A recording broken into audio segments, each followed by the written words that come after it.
Escalating row over the attack on ED officials while they were conducting raids at the TMC leader Shah Jahan Sheikh's premises in Bengal. The West Bengal governor CV Anand Bose has ordered the immediate arrest of the TMC leader. The governor has also instructed the police to investigate if the TMC leader has at any point crossed over the border and whether he has any links with any terrorists. Now, the Raj Bhavan issued the arrest orders against the leader on the receipt of a complaint that Shah Jahan Sheikh is supported by some political leaders with the help of a few police officers. Now, amid the arrest order, the ED also has taken out a lookout notice against Shah Jahan Sheikh, and in a first, following the attack on the officials and the subsequent probe against the leader now, who has of course been targeted by the ED, has shared a voice message addressed to the people of his constituency and also to the workers and the leaders of the TMC. In the voice appeal that has now gone viral, the TMC leader has urged his supporters to not be afraid of the ED or the CBI and also to stand with Mamata Banerjee and also the TMC, calling the raids against him a conspiracy. He furthered his plea, stating that the recent turn of events were a political trap to silence him and that his party and even he is not involved in anything illegal.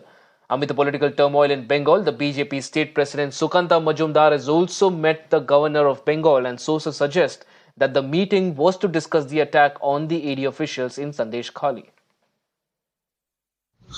সমস্ত শুভবুদ্ধি সম্পূর্ণ সন্দেশখালী বাসিন্দার কাছে আমার অনুরোধ, আমি শেখ শাহজাহান বলছি। কেউ আমার অঞ্চল সভাপতি যারা আছে, যুবর সভাপতি যারা আছে, মহিলা সভানেত্রী যারা আছে, অল অঞ্চলের প্রধান থেকে আরম্ভ করে বুথের সভাপতি, বুথ কর্মী এবং তৃণমূল কংগ্রেসের সৈনিক যারা আছে, প্রত্যেকের কাছে আমার অনুরোধ, এই সব সিবিআই ইডি নিয়ে ভয় পাওয়ার কোনো কারণ নেই। সবাই শুভবুদ্ধি সম্পন্ন মানুষ, তোমরা বুঝতে পারছো এটা একটা ষড়যন্ত্র, রাজনৈতিক ষড়যন্ত্র। ওরা আমাকে দমাতে পারলে মনে করছে সন্দেশখালী তৃণমূল কংগ্রেসটা দুমড়ে যাবে।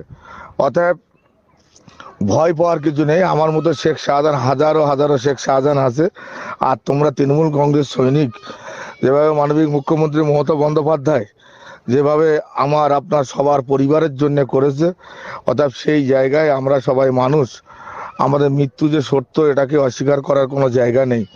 অতএব কেউ, আমি সবার কাছে করজোরে অনুরোধ করব, মনুষ্যত্ব বিসর্জনে দিয়ে কোনো ধর্ম কাজে আসে না। অতএব মৃত্যু একদিন হবে সবার, অতএব ভয় পাওয়ার কিছু নেই, কেউ আগে আর পরে। ইডি সিবিআই যেটা করছে সেটা সম্পূর্ণ ষড়যন্ত্র, রাজনৈতিক ষড়যন্ত্র। নিশ্চয়ই সবাই বুঝতে পারছো যে আমি কোনোদিন কোনো অন্যায়ের সঙ্গে যুক্ত নয়, কোনো অপরাধের সঙ্গে যুক্ত নয়। আমাকে যদি কোনো প্রমাণ কেউ করতে পারে যে আমি কোনো অপরাধের সঙ্গে যুক্ত, তাহলে আমি আমার নিজের মুন্ডুটা নিজে কেটে দেবো। কোনোদিন কোনো মানুষের সামনে মুখ দেখাবো না। অর্থাৎ সুবুদ্ধি সম্পূর্ণ মানুষের কাছে আমার আহ্বান এবং তৃণমূল কংগ্রেসের সৈনিকদের কাছে আমার আহ্বান যে অন্তত আপনারা আস্থা বিশ্বাস রাখুন, আমি কোনো ষড়যন্ত্রের সঙ্গে যুক্ত নেই, কোনোদিন অন্যায় পথে চলিনি, কোনোদিন আশা করি যতদিন বেঁচে থাকবো অন্যায়ের সঙ্গে কোনোদিন আপোষ করব না। অতএব ওরা যে ষড়যন্ত্রকারী চক্রান্ত করছে, এটা যে মিথ্যে ভাঁওতাবাজি সেটা প্রমাণ হবে, একটু সময় লাগবে, কিন্তু আপনারা আস্থা হারাবেন না।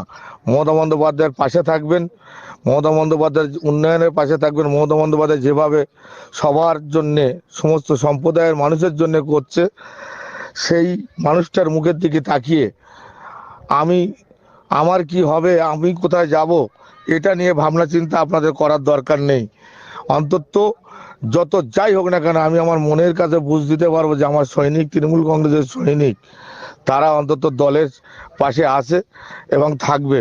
এই আহ্বান সমস্ত শুভবুদ্ধি সম্পূর্ণ সন্দেশখালী বাসীর কাছে আমি রাখছি এবং সমস্ত অঞ্চল কমিটি এবং যুব কমিটি এবং মহিলা সভানেত্রীদের কাছে রাখছি এবং বুথ সভাপতি এবং তৃণমূল কংগ্রেসের সৈনিকদের কাছে রাখছি। সবাই সেইভাবে থাকবে এবং সংগঠন আপনারা সবাই চালিয়ে যান, ভয় পাবেন না।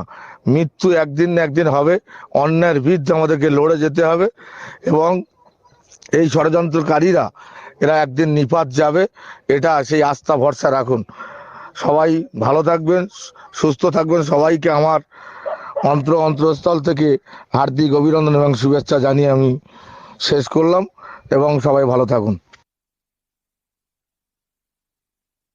बंगाल में जनता ने वोट दिया इस सरकार को, इसलिए सरकार जो कर रही है उसकी सजा जनता ही देगी। सरकार की जो काम है कि कानून व्यवस्था ठीक चले उसके लिए मदद करना, सुझाव देना, वो केंद्र सरकार दे रही है, बाकी अदालत देख रही है। केंद्रीय संस्थाएं यहाँ भ्रष्टाचार के खिलाफ और जो हिंसा हो रही है उसका खिलाफ कार्रवाई कर रहे हैं, उनको बाधा दिया जा रहा है। तो उसका जो करना है वो आगे होगा, लेकिन हम भी देखते हैं बंगाल की जो स्थिति है, बांग्लादेश बॉर्डर की जो स्थिति है वो देश के लिए ठीक नहीं, देश की सुरक्षा के लिए ठीक नहीं। ये पूरा देश के सामने उजागर हो गया जो पहले से हम बोलते आ रहे हैं। ये स्पष्ट है कि सत्तारूढ़ पार्टी की मदद पीछे से है। ये सत्तारूढ़ पार्टी पीछे से इनको शक्ति देते हैं, ताकत देती है। इसलिए ये बंगाल में काका बाबू, खोका बाबू, शाहजहां, नूरजहां की कभी कहीं कमी नहीं है। अगर बीजेपी पार्टी की हिम्मत है तो कुछ करके दिखाओ। Adhir Ranjan Chaudhary has demanded precedence rule in Bengal. Imagine, on the one hand, Congress allies with the Trinamool Congress and says we are going to save democracy.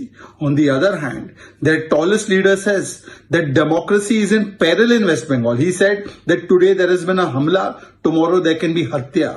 He has also gone and filed cases against the 50 plus people killed in the Panchayati elections in 2023. And we have seen under Mamta Didi's Raj how there has been institutionalization of both political corruption and political violence. The Congress party central leadership has nothing to say.